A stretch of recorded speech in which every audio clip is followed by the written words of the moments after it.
Lesson 10.1 is on square root functions. In this video, you're going to learn to graph and analyze dilations of radical functions and graph and analyze reflections and translations of radical functions.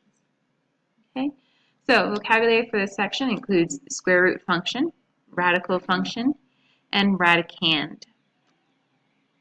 Okay, so we want to be able to graph the square root function. So the square root function looks like this. It's kind of like a half of a sideways parabola, right? So if we want to think about it, if we were to make a table of values x and y, if I were to put in a bunch of functions or different numbers, for example, if I put in 0, square root of 0 is 0. If I were to put in 1, the square root of 1 is 1. If I were to put in 4, the square root of 4 is 2. If I were to put in 9, the square root of 9 is 3. So we can see that those points are on my graph. 0, 0, 1, 1, 4, 2, and it doesn't reach it, but 9, 3 would be somewhere like out there. And this goes through those points. This is our square root function. And if we notice, our domain here is anything bigger than 0. So far, most of the domains we've looked at are all real numbers, but this just starts here. We don't have anything going on in the negative side. And our range is going to be y is greater than 0. So again, we only start here and then go up from there. We don't have anything down here. Okay, so we want to look at this and see what this would look like if I have multiplied it by 1/2. So this is the same thing as with the other functions we've had. This 1/2 causes a vertical stretch or compression. But because it's 1/2, which means it's between 0 and 1, it's going to be a compression. So it's going to get a little bit flatter. So in order to do this, we want to start out with our original function, right? So our original square root function, we just said goes to the point 0, 0, 1, 1, 4, 2, and then it would be like 9, 3. So we're just going to start with those 3 points. Those are going to be our main ones that we're always going to work with. So I'm just going to label them 0, 0, 1, 1, and 2, 4, 2. Okay, so you should have those points memorized. Okay, now, so what this does, it multiplies each of our y values by 1/2. So if I take 1 and multiply it by 1/2, my new point is going to be 1, 1/2. Okay, so I'm going to plot that point 1, 1/2, which is about right there. Okay, then this point, instead of 4, 2, is going to be the point 4. 2 times 1/2 is 1.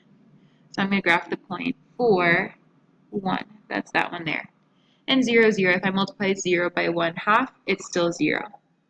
So my new square root graph for 1/2 times that is going to be this one.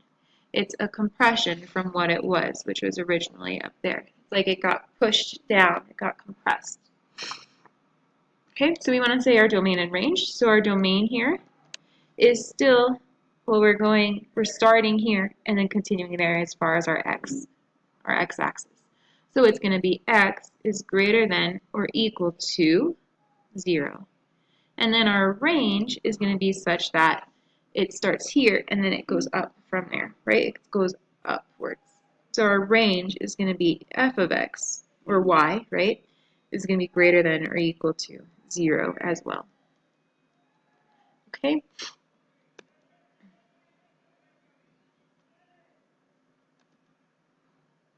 Okay, the next thing we want to look at, we just said that the number in front of a square root function is going to be a stretch or a compression.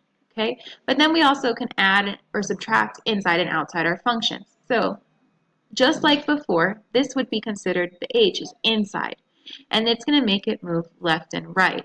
Remember, on the inside, it does what opposite of what you would expect. So if h is positive, it's going to move it this way. And if it's negative, it's going to move it that way. Okay? And then k moves it up and down. And then if it's positive, it moves it up. And if it's negative, it moves it down.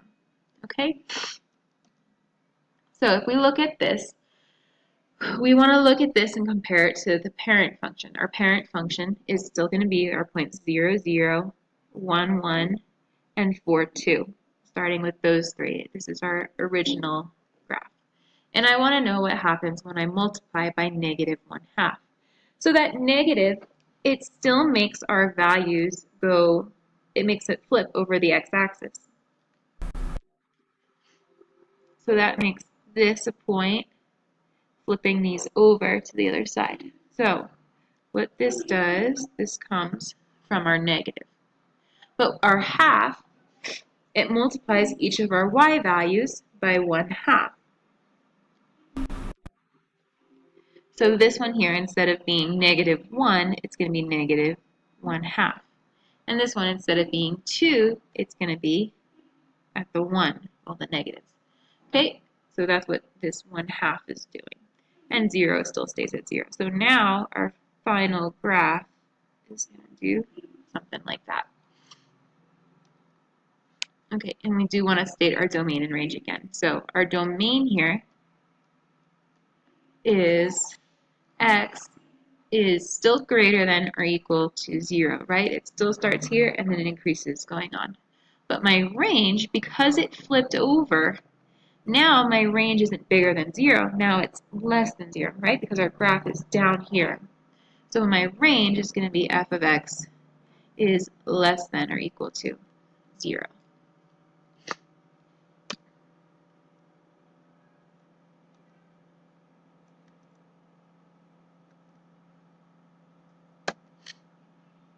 Okay, so we want to graph g of x equals the square root of x plus 1, and then compare it to the parent graph. So let's start by graphing our parent graph again, which starts at 0, 0, 1, 1, and 2, 4. So starting with those, this is what our graph is going to do. So this minus 1, remember this is outside the function, so it's going to move it up and down, right? But in this case, it's going to be down. So we want to take each of our points and move them down one space. So now all of our points are here. And our graph is going to go, start here and go like that. Okay, so my domain, my x values, they still start at 0 and then go increasing from there. So my domain is still x is greater than or equal to 0. But my range, now instead of starting here and going up from there, it's starting down here at negative 1. So now my range is going to be, in this case, g of x is greater than or equal to negative 1. Okay? Okay. So this one, we always want to start with our parent function. So we're going back with 0, 0, 1, 1, and 2, 4. Okay? And this is going to be what our original parent graph looks like. Now, I want to know what this adding 1 inside the function does. So inside, it makes it move left or right. But because it's positive, it's going to move it to the left. So I'm going to move each of my points one spot to the left. Okay? And that's going to make my final graph go something like that. So when I say my domain and my range, my domain now, it doesn't start at 0 anymore. Now it starts right here at negative 1. So my domain is going to be x is greater than or equal to negative 1. And my range, it still starts at 0, right? We haven't moved it up or down. So it's still at 0, and then it's going up from there. So my range is going to be h of x is greater than or equal to 0.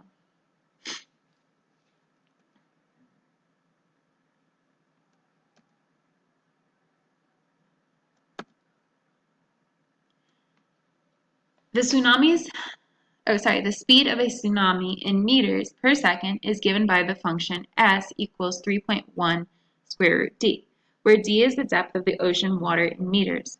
Graph the function. If a tsunami is traveling in 26 meters deep, what is its speed? Okay, so we want to be able to graph this function.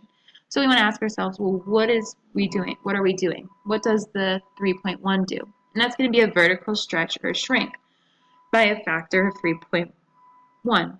So we want to always start with our original function. So again, I'm starting with the point 0, 0. We'll say this is 1, 1. So 1, 2, 3, 4, and we want to do the point 4, 2. So this is what it originally does, right?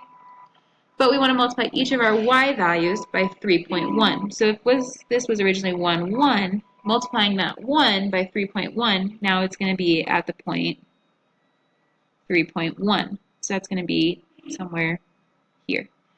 And this one, instead of being the 0.42, I want to multiply 2 by 3.1. So I'm going to get 6.2. So 3, 4, 5, 6. My graph, whoosh. Anyway, this one's going to be pretty much up here. So now my graph goes something like this.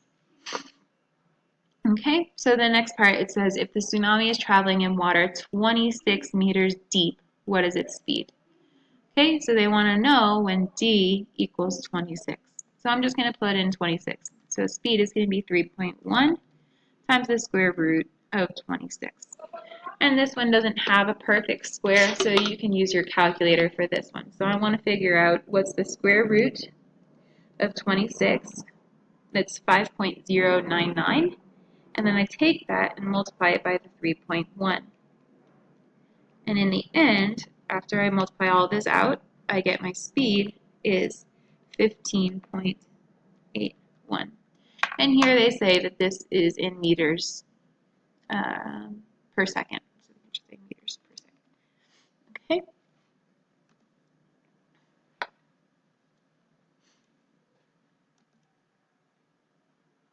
Okay, last thing we want to do is just do a couple transformations on one graph. So, like before, we want to start out with our parent function with the points 0, 0, 1, 1, and 4, 2.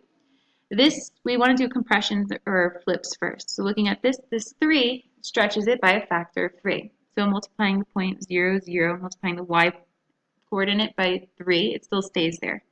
If I have the point 1, 1, and I multiply my y coordinate by 3, it becomes the point 1, 3, which is up here.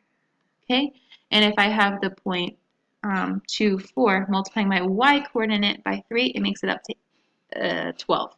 So this is going to be 2, 4, 6, 8. It's going to be somewhere up here. We'll just, Anyway, so then I want to graph this one.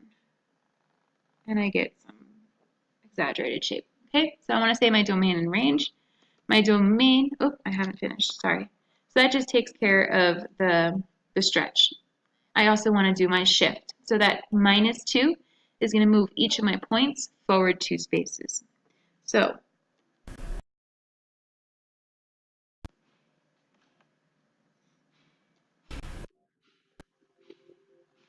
this one is going to be moved forward 2 spaces.